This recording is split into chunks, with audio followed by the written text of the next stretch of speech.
Hello,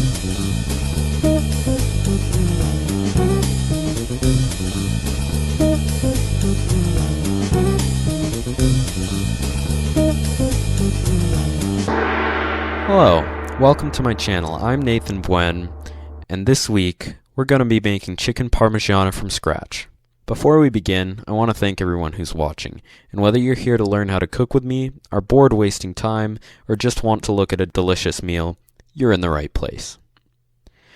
To start this off, we're going to take approximately 15 ounces of tomatoes that have been soaking in a white vinegar and water solution for 10 minutes, and we're going to chop them each in half. Like so.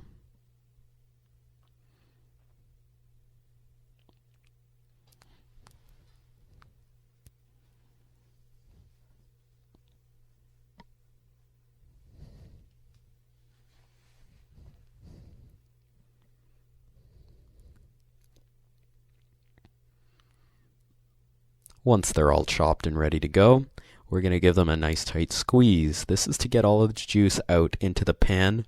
This will just help with reducing them once we get them on the stove, as they're already broken down a little bit by our hands.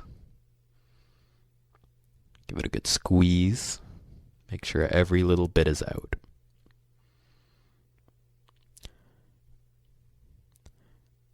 Following this procedure, we're going to add a bit of water to cover all of the tomatoes. Then we're going to boil them on the stove.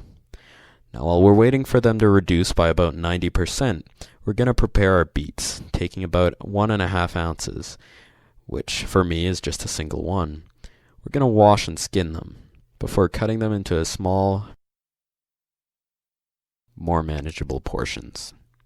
For me, I personally used coins, but you could do other methods such as dicing, batonets, matchsticks, any form of cut that you find suitable for your beets. Now, as our sauce is simmering, we're going to prepare our pasta dough by combining 3/4 cups of all-purpose flour, 1 egg, and 1 teaspoon of olive oil.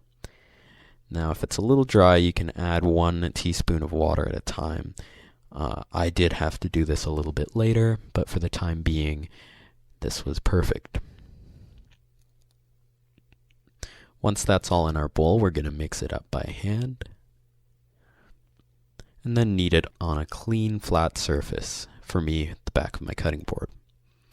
Now you're going to want to fold this over a couple times to make sure everything's well combined, and then knead it into a little bit of an oval shape. Once you're done, you're going to use a little bit of cellophane wrap and use some olive oil to grease your bowl.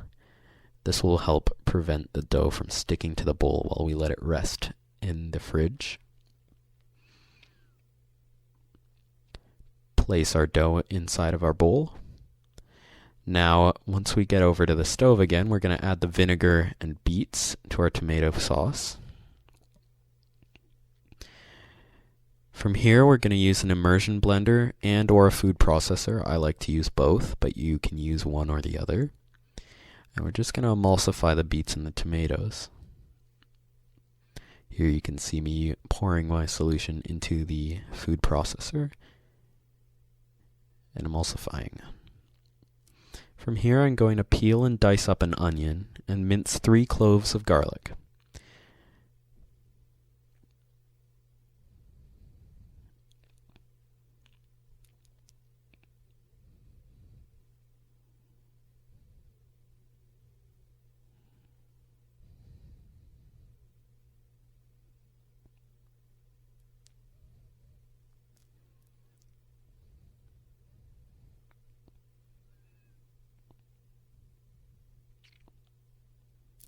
So once you get it onto a pan, we're going to saute the onion for about 3 minutes or until transparent and aromatic.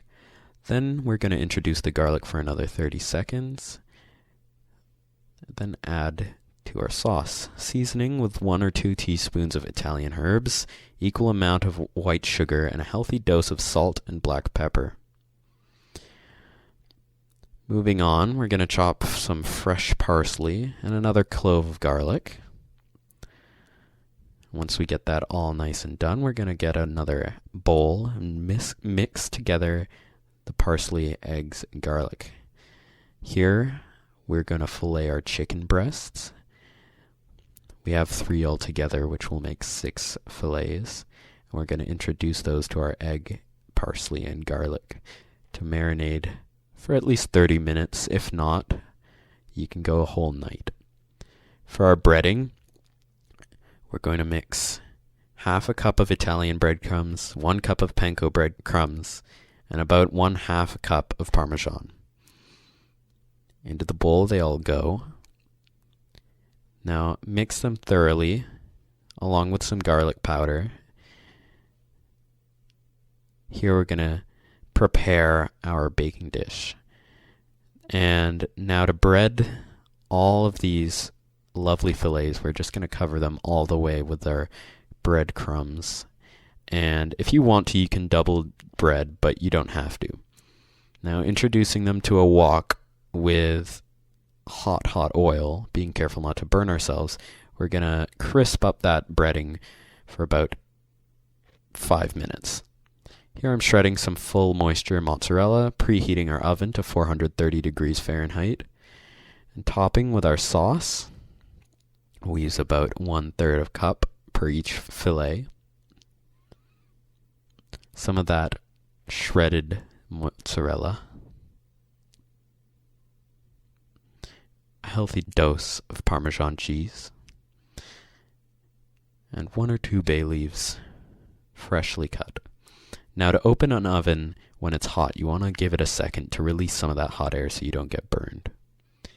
Once you fully open it, you're going to want to pull out one of your baking racks and get your baking dish and place it onto the rack and close it all up.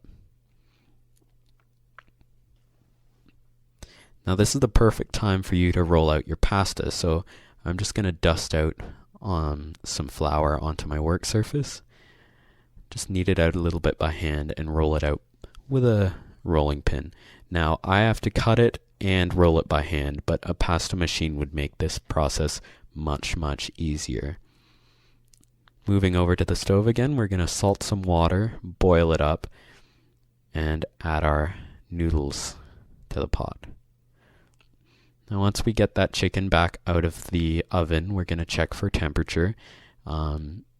Poultry should always be cooked to an internal temperature of at least 160 degrees Fahrenheit.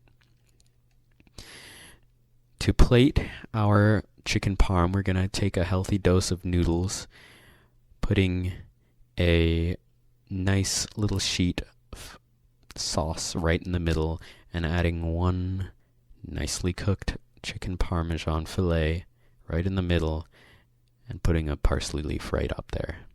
Beautiful. And there you have it. 1 delicious home-cooked chicken parm fit for nobility. Thank you so much for watching. It means the world to me that you took the time to learn how to cook this delicious meal with me.